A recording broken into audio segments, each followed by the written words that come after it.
วนบอกรับตาโค้งคนเท่าจุหาพวกแม่ป้าญาติเอาว่าคนอยู่หน้าตั้งหลายก็สายตาหาน้องที่มองหาน้องไม่มีโอ้คนดีอยู่ในนวลจา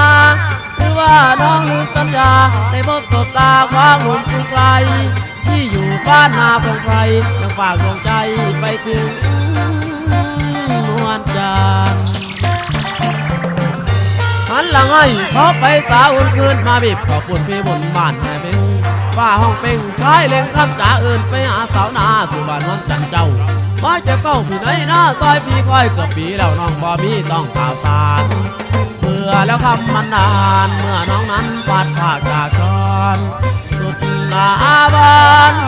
านคิดถึงนวลจันทร์เจ้าก็อยู่สูงลาท้องทุ่งที่เคยอาบเช้าที่มีแต่เศร้า